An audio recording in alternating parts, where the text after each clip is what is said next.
நடந்த சம்பவம் குறித்து விசாரணை மேற்கொள்வதற்காக அங்கே இருக்கின்ற ஏடிசிபி ஒருத்தர் நியமிக்கிட்டாங்க.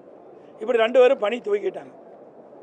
அப்படி ஒரு நபர் கமிஷன் அமைக்கப்பட்ட உடனே அவருக்கு தேவையான உதவியாளர் நியமிக்கலை, அலுவலர் நியமிக்கலை, அங்கே இருக்கிற கம்ப்யூட்டர் மற்ற போக்கு வசதியெல்லாம் செய்து கொடுக்கணும், உட்கட்டமைப்பு வசதியெல்லாம் செய்யணும், எதுவுமே செய்யலை. உடனே ஒரு நபர் கமிஷன் ஆணையத்தில் இருக்கின்றவர் உடனே மதியம் 1 மணிக்கு போனான்னு அரசு சொல்லுது.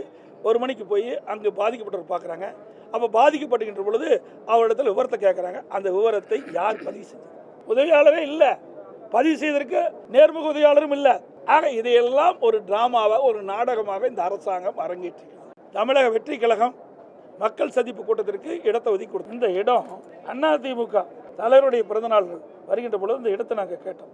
24/1/2025 இதை கேட்டோம். பொன்மனச்செம்மல் புரட்சித் தலைவர் எம்ஜிஆருடைய 108வது பிறந்தநாள் பொதுக்கூட்டம் நடத்த வேண்டும் என்று நாங்கள் கேட்ட பொழுது அந்த கூட்டம் அந்த இடத்தில் நடைபெற இந்த காவல்துறை அனுமதி கொடுக்குது. அதுக்கு அவர்கள் சொன்ன கருத்து நிறைய 4 பாயிண்ட் இருக்குது. அதில் ஒன்றை மட்டும் நான் சொல்கிறேன். தாங்கள் பொதுக்கூட்டம் நடத்த அனுமதி கேட்ட வேலுச்சாமிபுரத்தில் அதிக அளவில் மக்கள் போக்குவரத்து மிகுந்த பகுதி என்பதாலும் குறுகிய சாலை என்பதாலும் கூட்டம் கூடும்போது 2 புறம் முன் சாலை மறைக்கும் சூழல் ஏற்படுது.